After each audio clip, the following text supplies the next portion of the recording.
Hello everyone, this is Ryan. Obviously this is Amnesty Gaming. Hopefully you've watched all of the series of Far Cry 3 Blood Dragon, because this is a review of that game. So, I will point out the good and bad. Some of the good points will be it was awesome 80s neon, blood, graphics, crazy stuff, things you would expect in an 80s movie, and it's hilarious, funny, awesome. Another awesome thing is, of course, awesome 80s related films, music, all sorts of stuff. It's funny, it's hilarious, it's definitely tongue-in-cheek stuff. It's not really to be taken seriously. You must take that into consideration, because if you don't, you may think that the game is not fun. It may not be what you want. The story is not serious, or at least it's not intended to be serious. I suppose you could take it seriously if you really wanted to, but that might be a little bit weird. Something that is kind of in the middle, nothing great, nothing positive, nothing negative, is that the gameplay is a lot like Far Cry 3. So it may be a good thing, it may be a bad thing. If you didn't like gameplay in Far Cry 3, it's a bad thing. If you did like Far Cry 3, it's a fantastic thing.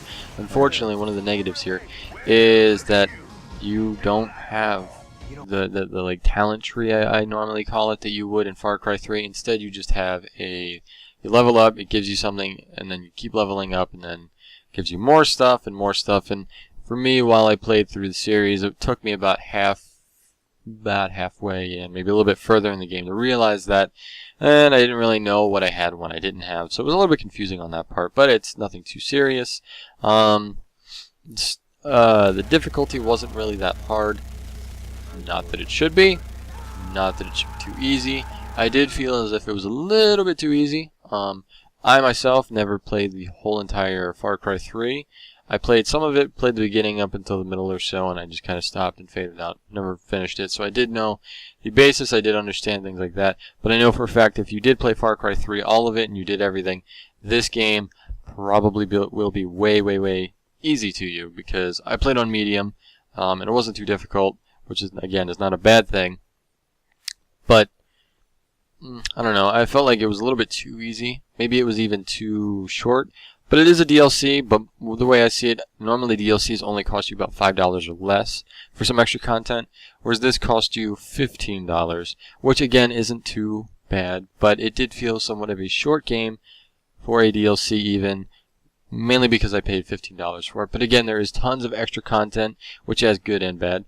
There's tons of stuff, there's collectibles, there's other stuff. You can do all this stuff. It's fantastic. You can liberate garrisons, you can do other missions to save scientists, to get upgrades on some of your guns. Fantastic stuff, but again, it just feels like fillers, and I suppose there's a lot of games out there nowadays that do feel that way too, even though they're complete. But that's a whole nother story, and I won't get into that anyhow.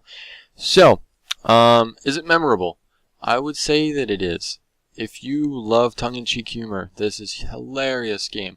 You will remember this, I would imagine. The ending's funny. The whole game is funny, to be honest. Has great audio and sound. You'll love the soundtrack throughout. Of course, you don't like 80s stuff, then obviously you won't. But I'm wondering why you'd be playing this game to begin with anyhow.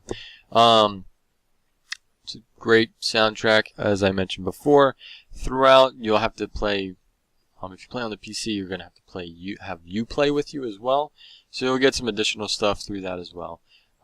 I'm a fan of not having to go through all the hassle of Uplay and stuff, so it kind of irritated me that I have to do that anyhow, but it is what it is, so there's nothing much I can do about it. They do give you some additional features alongside different backgrounds, wallpapers, things like that. It's actually kind of cool if you enjoy that kind of thing, but also give you some unique achievements, which is pretty neat as well. And then Amnesty Gaming and myself, considering I'm the only one reviewing it and played it, is giving this game an 8.5 out of 10. It was a definitely memorable game. It was funny. It was hilarious. It's something that I definitely recommend. It's only $10. I'm sorry, not $10. $15. It's something definitely worth it. It's a fun game. You'll get some laughs out of it. You'll definitely get your $15 worth. Because if you're somebody that, normally I do like running around and gathering extra stuff and having fun with it.